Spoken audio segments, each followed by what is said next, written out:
Hello, I'm Kevin Clark. And I'm Karen Duncan, and we're going to show you the secrets to a perfect gumbo. Today on Wine, Dine and Second Line.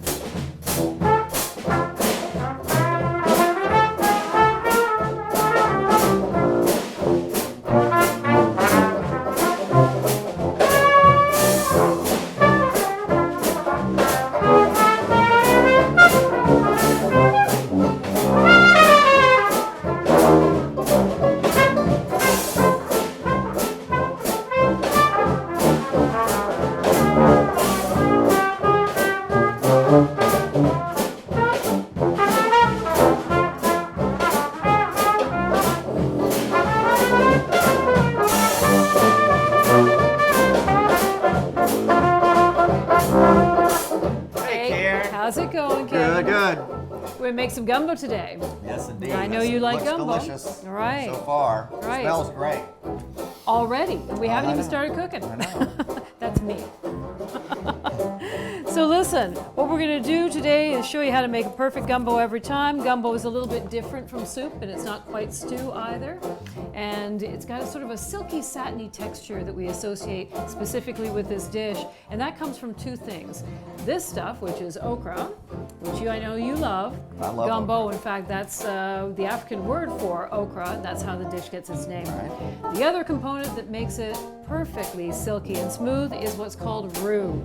R-O-U-X. We're going to do a really dark, smoky roux. Well, I like it when it's dark like that. Yeah, it's going to be Almost great. burnt. Almost burnt. Almost burnt. Maybe on the right edge. close. So we're What's going to that show called? you Is how there a chef word for almost burnt? to, almost burnt. All right, good. Well, that's the way I like it. All right, so this is the Trinity: onions, celery, and bell peppers. And there's nothing subtle about Cajun food, so we want maximum flavor out of this. So we're going to cut our Trinity in two different sizes, all right?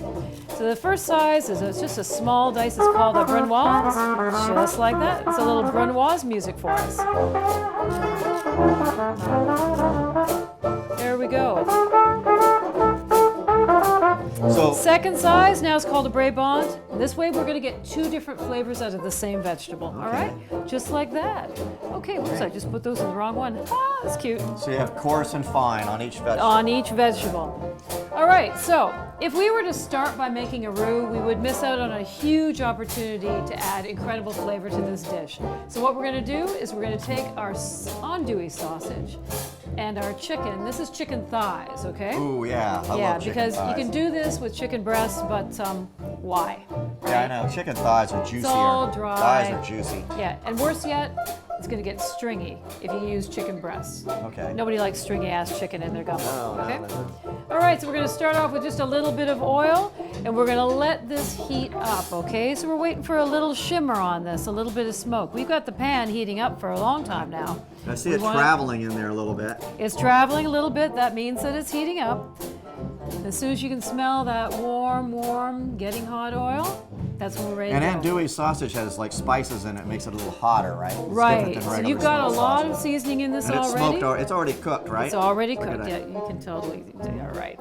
All right. You hear that, Sue? That's what we're looking for. So now, one of the things that it is I have observed with home chefs that they are super timid about is high heat. Okay. You want this to be on your highest heat because what we're going to do is we're going to brown off these proteins and we're going to create what's called fond. F-O-N-D. Fond. Or fond, as they say down here. I'm fond of that dish. Fond of that dish. So fond is just the delicious brown bits that stick to the bottom of the I can pot. smell the aroma already. Yeah, exactly. So what we're going to do is we're going to create a whole bunch of that by just leaving the sausage alone, letting it brown, and then we're going to brown up our chicken. And when ultimately we get it all browned up, then we're going to take all of that out of the pot and we're going to build our roux right on top of the fond. Excellent. And the reason why we want to do that is twofold. One, that brown stuff is going to create incredible flavor for us. The second part is that the fond is actually going to give us a protein barrier between the extremely hot bottom of the pot and the much more delicate So it roux. kind of sticks to the pot a little bit, right? It sticks right to the That's pot. part. You just want to keep it sticking to the pot, right? We want to keep it sticking to the pot, so we don't want to be in there scraping away. Yeah, yeah, Just I gotta kinda leave do it that. alone. Yeah, Like yeah. to you spin just- around in it. Yeah, you I can't would be have doing already that. added all this stuff by Oh, now. I know. You see, but we need to get that fond going, right? You see that? It's shiny Get a little now. bit of it. We're getting some shine to it. All right. All right, I'm gonna Why play don't with you play a little this bit for us?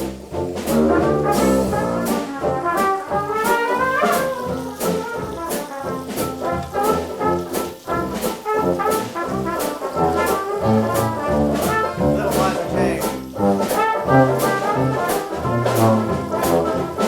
Now I got a gal in New Orleans named Little Liza Jane. She dances all night in those blue jeans. Little Liza Jane. Now some folks think she is obscene, my Little Liza Jane.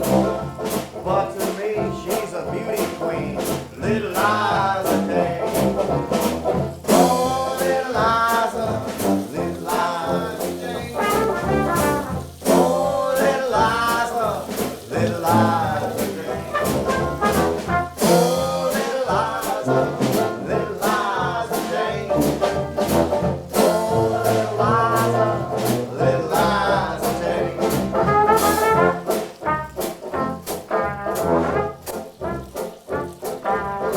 Okay, see what we got? If I just move some of this over, you see we've got a little bit of foam developing there. All right, so what we're gonna do?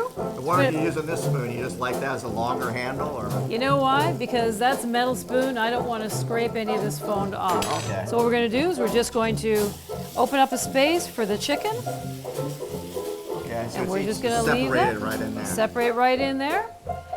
And then what we're going to do is we're just going to leave it alone. We're going to leave it alone. All right. Because again, what we want is we Let it want to hang be able out. to It's gonna let it hang hang out. If I'm in there stirring it away, it's not going to brown, okay? So go ahead and play. All right.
Kevin, you see how it's changed. Now we've Oh, got all wow. that beautiful, lovely foam. All of that brown stuff is pure flavor. So now there's no more moisture in this pot. It's just the foam and the oil. So the pot's ready to do The our oil is roll. actually mostly from the sausage. All from the right? sausage, yeah. So we're gonna very carefully measure about a half a cup of oil. Is that like regular olive oil? This is actually vegetable oil, so we're It gonna is. wait until that heats up, and then we're gonna go on in with our flour, okay? And most important thing is we gotta get it all mixed up, but we don't wanna do too much to disturb all of that beautiful stuff in the bottom. It smells great. Right, now what we're gonna do is we are gonna keep this moving until it's literally the color of chocolate, okay? All right. The darker the chocolate color, the better the roux, the more depth of flavor. So the very, very least you want this to go to milk chocolate color. If you have a little bit of courage, you need to take this to like 85% cocoa, okay? All right, this is just gonna cook. So mole is like a chocolate roux, right? Is that what that is? You know? Not really, no. What But is that's it? okay. Well, it's a sauce made with chocolate, unsweetened chocolate, and about 26 other ingredients. But we want the color, not the. The color, not the flavor, that's Okay. correct. Not the flavor of chocolate, the color of chocolate. It won't taste anything like chocolate, trust Okay, me. but it looks like it. Yeah, Smells great. that's great. So we're gonna wait to add these vegetables later after that gets really hot, or That's what? right. So what we're going to do is we're going to wait until this is the color of milk of dark chocolate, and then because roux cannot cook whenever there's any sort of moisture in the environment, so we're going to want the roux to stop cooking immediately. So that's when we're going to add our vegetables because All these right. all have lots of water in them, right? So we have a little time. I'm gonna play a little bit. Why don't you do that?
Nope, not yet. Not yet. Not yet. It takes patience. Patience, patience. But you can see how it's changing? See how the color's changing? Uh-huh. Now pretty soon it's going to start to smell. It's got a tan. Pretty soon it's going to start to smell like burnt popcorn in here. Don't freak out. Okay. Okay? That's not it burning. Some just rice is grown here in Louisiana and smells like popcorn when you... Yeah, that's popcorn rice from Conrico. Yeah, it's lovely stuff. Now you see how it's getting darker now? There's specks in there that are darker. Yeah, I can really absolutely. smell it. Can you come? Sometimes maybe it smells right like that. Maybe you like it like that. I mean, how do you know if you like it darker or lighter? I mean, Well, for a classic sausage and andouille gumbo, you really want a dark roux. The darker, the better, okay? because it gives it more flavor. I That's guess. right. More depth of flavor, the darker the roux. So at this particular stage, this is more like what we would call a blonde roux. This is what you'd be looking for if you're making an étouffée or a nice Creole dish. This is also commonly about close to the stage that a lot of people like their seafood gumbos. So étouffée doesn't have any tomatoes in it, right? There's no tomatoes in étouffée. All right. No, All right. definitely not. Okay, you see, as it starts to get darker, it starts to change quickly. It's tightening up as well. What's happening is that, you know what gluten is, right? Gluten's like the protein in flour that mostly dictates the texture of whatever it is that you're making with that flour. So you see how it's tightening up now? Flour wouldn't work with this, right? Gluten-free flour, you can make it with gluten-free flour. All I'm just saying is that it's tightening up as a result of that. All right? So if you were blindfolded right now, could you smell like the aroma of this and know when it's dark enough? You think? Me? Yeah. I might be able to. Yeah, I never tried that. Because it has like a certain aroma when it gets Blindfolded really cooking dark. is not a great idea. I don't know if you ever Maybe tried we'll do an that, episode but like that coming yeah, up. blindfolded We'll have to have somebody cooking. cut our vegetables before us. That's right, exactly. All right, now you see what's happening. So just about the time that this is almost about the color that we need to stop it from cooking, it's going to loosen up. Okay? See how it's nice and tight right now? And look at the nastiness on the bottom of this pot. Oh yeah, yeah. This is the place where a lot of people freak out and they think that they've burnt it. But the truth is they That's haven't where I'm burnt usually it. done. I'm usually done right there. Yeah. So we're going to take it a little bit darker just cuz. All right? That's amazing, Karen. That's nice and dark. See that? Smell that? Now wait till you see the way that this changes how it smells. All right, I'm going to switch this up. And we're going to go ahead and we're going to add our vegetables. Onions, celery, bell peppers. You hear that sizzle? We're going to get them all mixed in there. That sizzle means that there's water coming out of the vegetables. That sizzle? And they are stopping the roux from cooking. So now smell it. So you just dropped all those in there. You didn't cut down the flame or anything either. You're No, high what are you heat on still all cooking of this. on? High heat? Yep, absolutely high heat. And if you have a gas stove, it doesn't matter if it's electric or gas or anything, right? Oh, no. It's just, it's not been that long since we've been cooking on a big open fire outside. So whatever heat source you're using is a good heat source. All right. Just remember that if you are actually using a electric You're stove. going to add these later, I guess? Yeah, we're going to get to all that. Okay, so now that we've sweated this down, it's time for our okra. So here's an interesting thing. There's a correct way of cooking okra, and there's all of the other ways. The correct way is to always make sure that you get your okra in before you add any moisture of any sort, okay? So we're going to put them all in there right now. This is that sort of mucilaginous kind of element in the okra, right? So you see, If somebody's just joining us, we're making a gumbo, and you just added the okra after all this. So That's you're gonna have right. to watch the beginning of the show, because this is pretty interesting here. okay, so you see what's happening? It's getting starting to kinda look like you've got, slimy a little bit. right, it's looking like you got melted cheese in the pot. See all those big long strings It's like like a that? mozzarella-looking thing. That's right. So what's happening is there's an enzyme in okra that is fat soluble. So the fat from the roux is actually drawing out that enzyme, and it's going to make it part of the lovely texture that we associate with gumbo. So rather than putting the stock in first and then having the stock just boil that enzyme out, and you know fat and liquid don't mix, right? Oil and water, Oil and they don't water, want? right. That's right. So they would just leave you with big floating clouds of slime, and that's why most people don't like okra. This way, it's different. All right. So that's cooking down. Time for us to get our seasoning in here. You want to use a low salt seasoning for this, okay? Always, always important. Salty, I guess. Is that what Well, you're it's not saying? so much it's always salty, but you know we Savory? don't want to accidentally over salt it. Right. So we want to make sure that we get as much seasoning into the pot as we want. Yeah. A lot Without of times the- people will like eat a dish and before they even try it, they put like spice, like hot sauce on it or something. Yeah, or salt it or Trust pepper that chef it. too much. That's Right right. off the bat. Right. Okay, so you smell what just happened now? You can suddenly smell the seasonings, right? So that's what's called blooming. Our sense of smell and our sense of taste are intricately connected. So when something smells good, that means you know it's going to taste good. So that means, because we can smell the seasonings in this dish now, means that all the flavor from them has actually entered into the dish. Okay? All right, let's going to get some garlic in here too. You like garlic? So yeah, a little garlic motif. Little garlic motif. It's a little. All right, perfect. All right, so you see how that's really, really slimy in there? Excellent. Time for us to put our meat back in. Stir that in. Did you see the bottom of this pot? Oh wow, it's totally black. It's totally black, right? All right, so you know what? That is all pure flavor. We don't want to lose any of that. So what we're going to do is we're going to start to add our stock, and all of that is going to dissolve Right. into the dish. So that's like a chicken stock. Yeah, so what we've got going on here is just some chicken stock.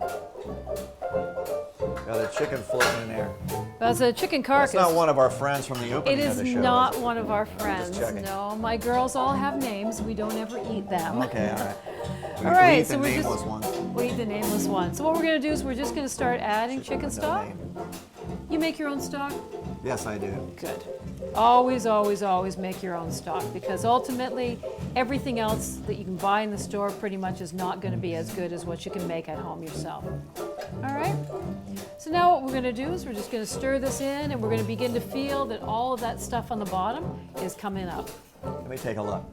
You won't be able to see it, but you will be able to feel it. Oh yeah, I can feel it down. All right, and as soon as that bottom is totally smooth, then we need to do what's going to be the most important thing of all. How much stock do you add? Like, Well, are we we're going to gonna get up add to it. here? Or? I'm sort of semi-counting. Okay. I'm eyeballing Where are it you more at? than anything. So what we want to do is that's about 6 cups. Uh-huh. You feel it? Uh-huh. All right, so as soon as all See, of I that, would be using this one now and like digging on that, you know? trying we to don't get want it it to come up in big chunks. We just want it to dissolve, okay? So it'll the dissolve heat on is its good. own. The heat is going to Yes. dissolve it. The heat and the stock is going to dissolve it. All right, so as soon as that happens, This smells so great, so delicious. okay, did you see And you that? can, yeah. What we're doing is we're just testing the viscosity of this to make sure that we've got the right amount of stock in it. All right. So what we want to do is be able to draw up a line of moisture at least 10 inches without it breaking into droplets. All right. You got that?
notoriously difficult to pair with wine. And part of the reason for that is because it's big and bold. There's nothing subtle at all about Cajun food particularly.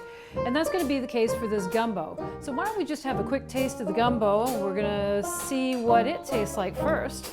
I'm Cheers. mixing a little rice in there. I get a little bit Clink. of everything.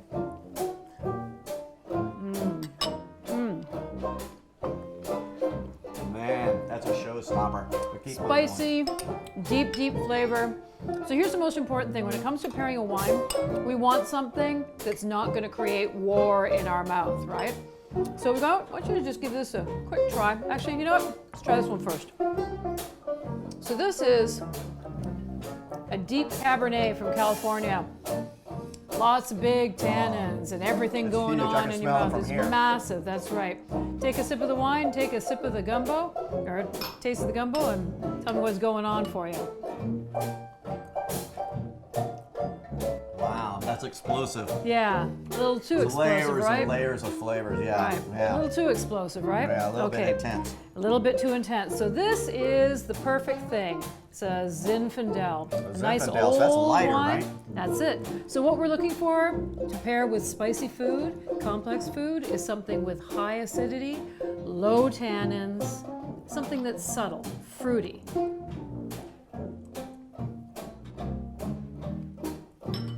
That's even. It's perfect, right? It plays brings the out the- perfect support role to the I can gumbo. really taste the roux with that more Right. than I taste the wine more. That's right. So this is the star of the show when it comes to, it's a bully. Yeah. You know? Yeah. You want to That'd be be great drinking with that by a Stilton or something, fireside. yeah. Oh yeah, or some cheese. Some figs. But something nice and soft like this is what you want. All right, let's get the band to sample some of this. Perfect.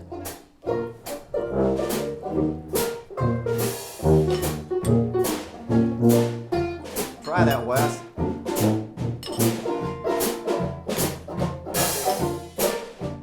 There you go, Mark. What do you think? Amazing.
Hey!